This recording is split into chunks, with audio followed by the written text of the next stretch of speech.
L'exposé d'aujourd'hui consiste en une revue rapide des étapes de la recherche méditative, puis une recherche méditative sur les citations de HPB tirées de ses lettres à la Convention américaine. Nous utiliserons des extraits de ses pensées sur l'éthique de la théosophie. À la fin, la recherche méditative consistera en des questions à méditer et des actions à mettre en œuvre. L'idée est d'utiliser ce système pour créer le champ à partir duquel nous pouvons interagir les uns avec les autres dans une perspective plus élevée, à la fois dans vos études et dans votre vie personnelle. Ça devrait être bien compris maintenant. Le Mahatma Kash nous rappelle pourquoi nous avons reçu ces enseignements. Il dit « Les vérités et les mystères de l'occultisme constituent un ensemble de la plus haute importance spirituelle, à la fois profond et pratique. Pourtant, ce n'est pas comme un simple ajout à la théorie ou à la spéculation qu'ils vous sont donnés, mais pour leur influence pratique sur les intérêts de l'humanité. Bien que les enseignements théosophiques nous présentent des vérités spirituelles, il est important de les aborder avec un état d'esprit qui va au-delà du simple rassemblement de concepts. Ces enseignements ont la capacité de fournir une compréhension globale de notre existence en introduisant dans notre vision du monde des réalités spirituelles qui se situent au-delà de ce que nos sens nous apportent. Cette pratique crée un champ, un sol, un contenant ou un lieu où nous interagissons en étant libérés du conditionnement de la pensée. Cela nous donne l'occasion de stimuler notre perception et permet à l'intuition de faire partie intégrante de notre état d'esprit quotidien. De là, nous gagnons en précision dans la compréhension de chaque rencontre que nous avons, ce qui donne lieu à plus d'harmonie dans nos interactions. Dès que nous parlons ou écoutons avec un agenda ou avec un motif personnel, nous limitons notre éventail d'options, dont certaines peuvent être au-delà de ce que le cerveau peut voir à ce moment-là. Si nous sommes curieux et ouverts à l'endroit où une recherche peut nous mener, le monde devant nous s'ouvre à une potentialité infinie. Révisons encore. Écouter avec un mental silencieux, répondre avec le cœur, parler avec intention et conscience. La quatrième partie agit comme la conséquence de ces trois premiers aspects, la transformation qui nous propulse vers puiser dans le substrat.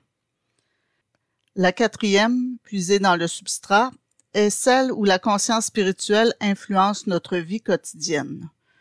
Nous ne pouvons pas faire ça. Nous ne pouvons rien faire pour obtenir ce substrat directement. Mais si nous sommes curieux, si nous répondons avec le cœur, si nous parlons avec détermination et conscience, c'est comme un « pouf » que ça vient. Alors que nous entamons la partie principale de notre étude commune, un peu d'histoire. Lorsque HPB a formé son groupe intérieur d'étudiants pour étudier l'occultisme pratique, à chaque réunion, elle leur a demandé de formuler 3 questions et de les apporter à la réunion. Je vous invite à faire de même. Surveillez votre mental et venez avec des questions. Les citations ici sont tirées d'une série de lettres écrites par HPB à la Convention américaine au cours des 4 dernières années de sa vie, de 1888 à 1891. Comme nous le verrons, les enseignements contenus dans ces lettres sont aussi pertinents aujourd'hui qu'ils l'étaient il y a 135 ans. La mission la plus sainte et la plus importante de la théosophie est d'unir fermement un corps de personnes de toutes les nations dans un amour fraternel et déterminé à un travail purement altruiste et non à un travail aux motivations égoïstes. C'est la note clé de la théosophie et le remède à tous les maux. C'est ce que les véritables fondateurs de la société théosophique promeuvent comme son premier objet, la fraternité universelle. Voici donc quelques éléments clés ici qui sont les bases et le but même de la pratique théosophique. Altruisme, fraternité et unité. La fraternité et l'unité semblent une tâche monumentale et un objectif plutôt inaccessible, surtout quand il est trop facile pour le cerveau de voir la séparation, la différenciation et la déconnexion dans la vie de tous les jours. L'effet de cet idéal élevé peut être plus un écrasement paralysant qu'un appel à l'action. Mais HPB réitère pour nous la nécessité d'intégrer ces idéaux dans le domaine pratique. Elle dit: « Le moyen pratique de guérir tient en une seule chose. Cela semble très simple, mais c'est éminemment difficile, car ce moyen est l'altruisme. Bien que cela ne soit en aucun cas facile, nous avons ici un acte réalisable, un acte qui consiste à être désintéressé ou à faire des choses avec un motif désintéressé, ce qui est l'essence même de l'altruisme. C'est le contraire de l'égoïsme. Il s'agit d'un comportement qui n'est pas bénéfique à celui qui l'adopte et qui peut même lui être nuisible ou le mettre mal à l'aise, mais qui est bénéfique à l'ensemble. Ainsi, lorsque nous comprenons ce seul élément, nous réalisons que nous pouvons agir de manière désintéressée, que nous pouvons être altruistes. Et cette action crée l'espace à partir duquel la fraternité universelle est une manifestation naturelle. La fraternité universelle est donc la reconnaissance de l'unicité de l'humanité ou de l'unité. L'unité n'est pas toujours une manifestation physique, visible et tangible, mais sa reconnaissance est le résultat d'une action désintéressée et sans motif personnel, une action que nous pouvons faire chaque jour. Notre recherche est donc la suivante. Réfléchir dans quel domaine de votre vie, de notre vie, le mouvement le plus naturel et inné vers l'altruisme se manifeste-t-il?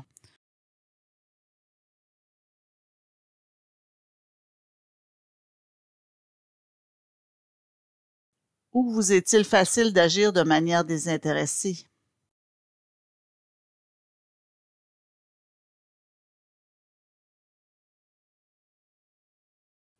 À quel moment agissez-vous sans motif personnel?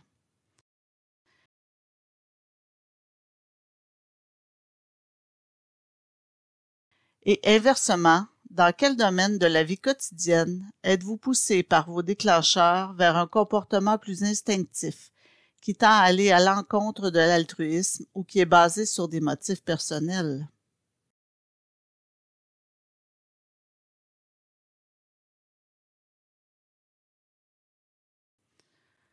OK, nous avons un peu de temps, donc ce que j'essaie de faire, c'est de laisser un espace entre les questions afin que vous puissiez y réfléchir.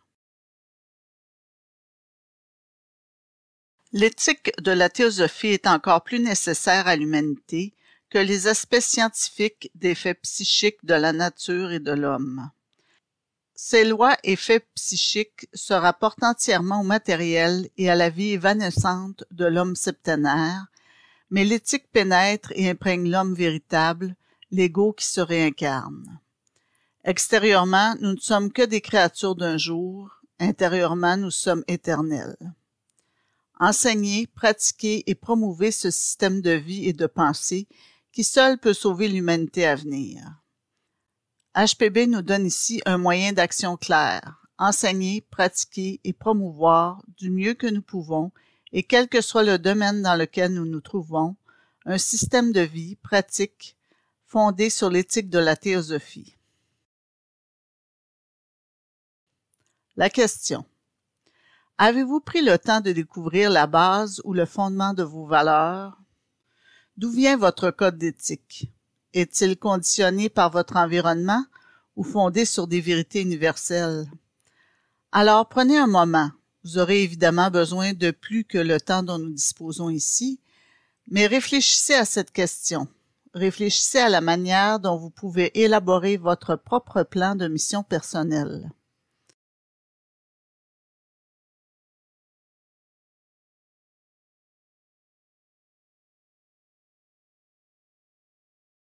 Réfléchissez donc à l'origine de vos normes de comportement. D'où vient votre code d'éthique?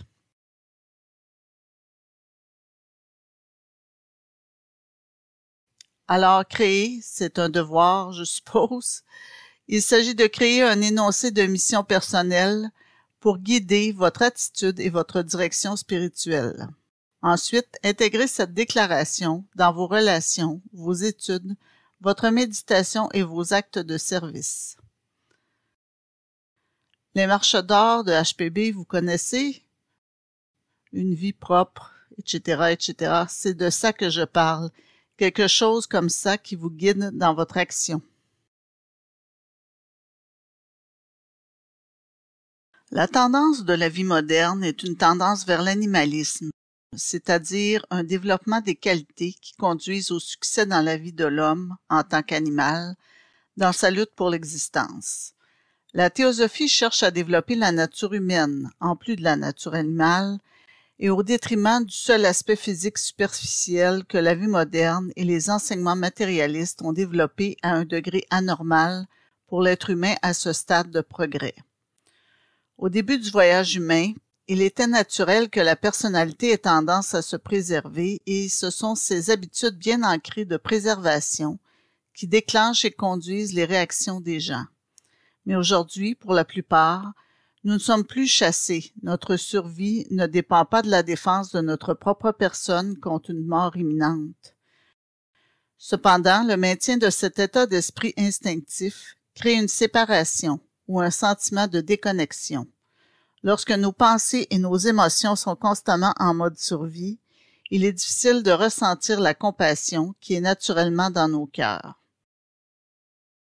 Prenons un moment pour explorer les endroits de notre vie où nous renforçons cette nature animale ou kamamanas. Sommes-nous conscients et capables de nous ressaisir lorsque le mouvement automatique de nos pensées, de nos émotions et de nos humeurs, et donc de nos actions, tend vers le kama?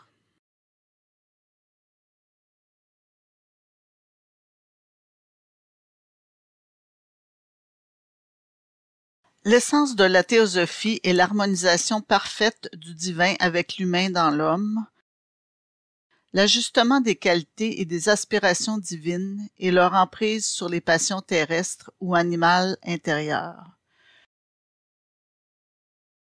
Nous sommes le reflet du cosmos en tant qu'être humain.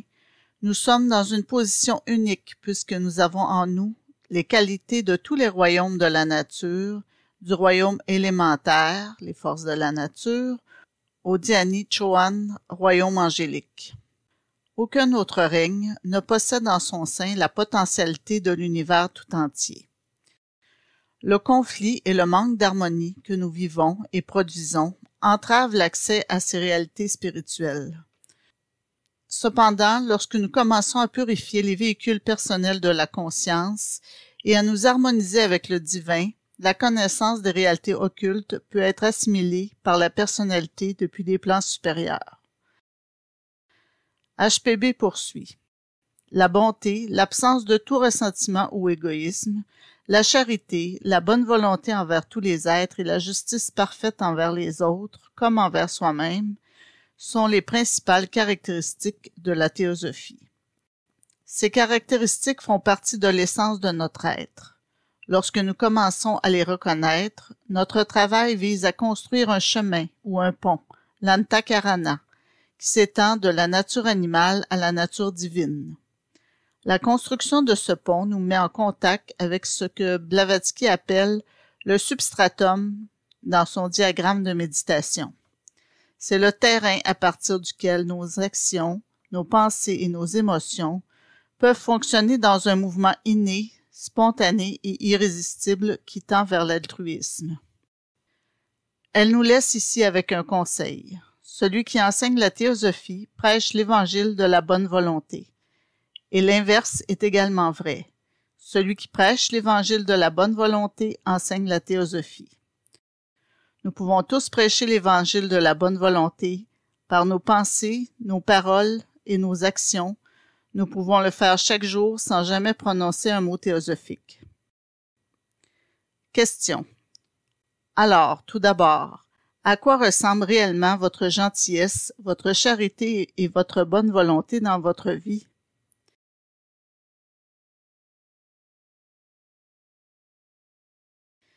Dans quel domaine exprimez-vous ces qualités?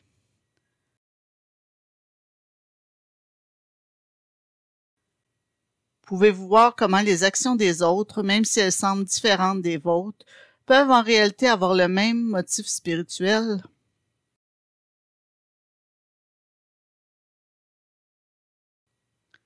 Alors, dans quelle relation ou situation pouvez-vous apporter une dose d'actes de théosophie?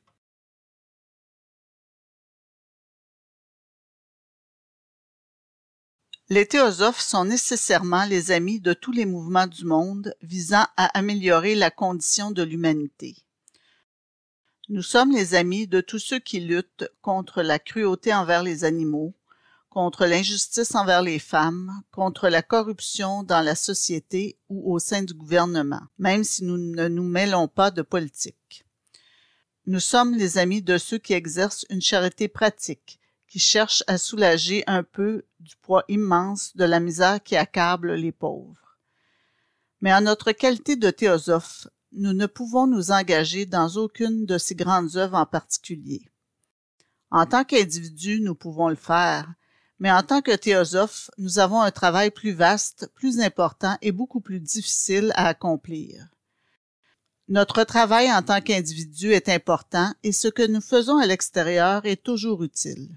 Mais nous devons nous rappeler que tout ce que nous faisons sur le plan physique a des limites et est temporaire.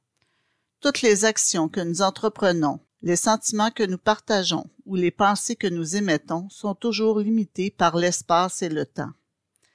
Mais lorsque nous commençons à harmoniser nos véhicules et à élever notre conscience, nous dépassons les limites de l'espace et du temps et nous travaillons à partir d'un endroit où il n'y a pas de limite et où ce que nous faisons est éternel.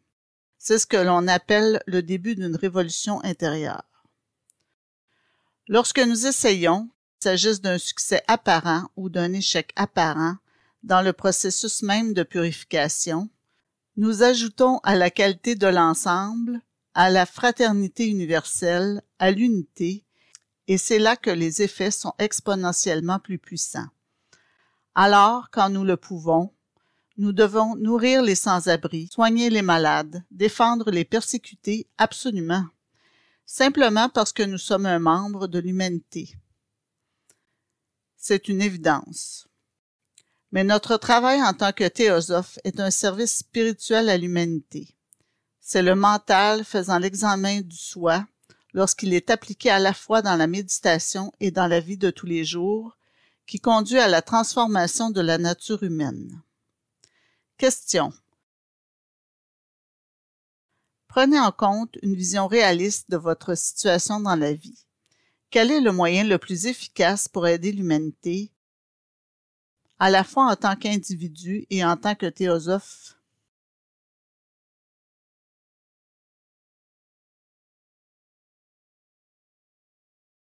Je vais séparer cette diapositive en deux. La fonction des théosophes est d'ouvrir les cœurs et les intelligences à la charité, à la justice et à la générosité, attributs qui appartiennent spécifiquement au règne humain et sont naturels à l'homme lorsqu'il a développé les qualités d'un être humain. La théosophie enseigne que l'homme animal est un homme humain, et lorsque les gens auront appris à penser et à ressentir comme devraient sentir et penser de véritables êtres humains, ils agiront avec humanité, et des œuvres de charité, de justice et de générosité seront accomplies spontanément par tous.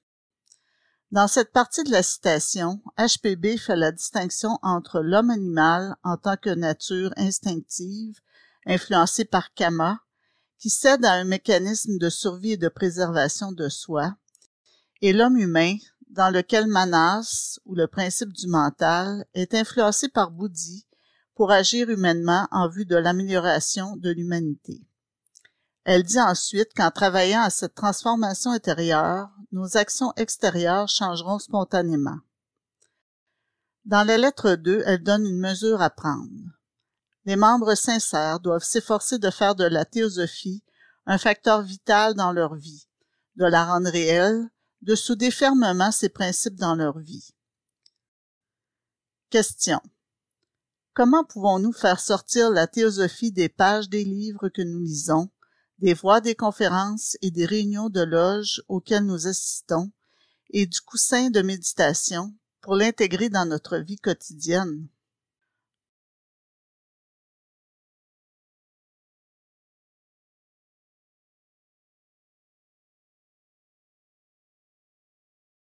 Donc, les 3 questions que je poserai dans cette partie sont spécifiques.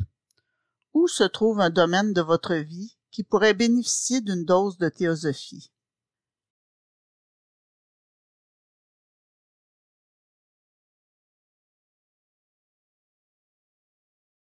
Comment allez-vous faire la démarche? Quel est votre plan d'action?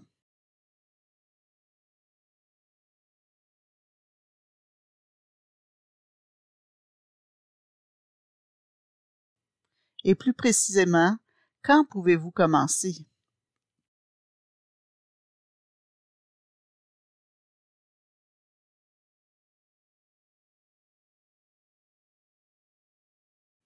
Avant d'aller aux 2 dernières diapositives et à la conclusion, ce que nous avons fait aujourd'hui est une forme guidée ou facilitée d'enquête méditative. Cette méthode peut également être utilisée sans facilitateur. Ici, nous rassemblerions un article, un extrait de livre ou un groupe de citations et nous partagerions l'interprétation des enseignements. Je veux juste m'assurer que tout le monde comprend qu'il existe différentes manières de faire cela. Un grand idéal de Pablo serait qu'il rencontrerait un groupe de théosophes, il lirait une citation et resterait assis dans un silence absolu, jusqu'à ce que quelqu'un pose une question ou émette une idée. Souvent, il y aurait plus de silence que de paroles. Donc, regardons ce qui s'en vient. En essayant et en travaillant sur ces lignes, même si nous échouons, nous générons la force karmique nécessaire au succès futur. Nous constituons une masse critique. Notre travail, bien qu'apparemment insignifiant dans le grand ordre des choses, a le pouvoir d'apporter des changements que nous ne pouvons même pas imaginer de notre point de vue actuel. Pour illustrer ce point, j'aimerais partager avec vous une vidéo. Vous l'avez probablement déjà vue, elle date de 10 ans, mais elle offre un exemple puissant de notre travail intérieur qui a un effet sur le monde. Here.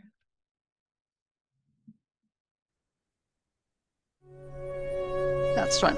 One of the most exciting scientific findings of the past half-century has been the discovery of widespread trophic cascades. Okay, A trophic cascade is an ecological process which starts at the top of the food chain and tumbles all the way down to the bottom. And the classic example is what happened in the Yellowstone National Park in the United States when wolves were reintroduced in 1995. Now, we all know that wolves kill various species of animals, but perhaps we're slightly less aware that they give life to many others. Before the wolves turned up, they'd been absent for 70 years.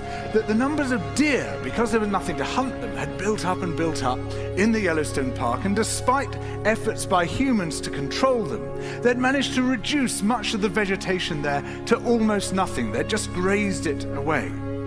But as soon as the wolves arrived, even though they were few in number, they started to have the most remarkable effects. First, of course, they killed some of the deer, but that wasn't the major thing. Much more significantly, they radically changed the behavior of the deer. The deer started avoiding certain parts of the park, the places where they could be trapped most easily, particularly the valleys and the gorges. And immediately those places started to regenerate. In some areas, the height of the trees quintupled in just 6 years. Bare valley sides quickly became forests of aspen and willow and cottonwood. And as soon as that happened, the birds started moving in. The number of songbirds and migratory birds started to increase greatly. The number of beavers started to increase because beavers like to eat the trees. And beavers, like wolves, are ecosystem engineers. They create niches for other species. And the dams they built in the rivers provided habitats for otters and muskrats and ducks and fish and reptiles and amphibians. The wolves killed coyotes, and as a result of that, the number of rabbits and mice began to rise, which meant more hawks, more weasels, more foxes, more badgers. Ravens and bald eagles came down to feed on the carrion that the wolves had left. bears fed on it too, and their population began to rise as well, partly also because there were more berries growing on the regenerating shrubs. And the bears reinforced the impact of the wolves by killing some of the calves of the deer. But here's where it gets really interesting. The wolves changed the behavior of the rivers. They began to meander less. There was less erosion. The channels narrowed, more pools formed, more riffle sections, all of which were great for wildlife habitats. The rivers changed in response to the wolves. And the reason was that the regenerating forests stabilized the banks so that they collapsed less often, so that the rivers became more fixed in their course. Similarly, by driving the deer out of some places and the vegetation recovering on the valley sides, there was less soil erosion because the vegetation stabilized that as well. So the wolves, small in number, transformed not just the ecosystem of the Yellowstone National Park, this huge area of land, but also its physical geography.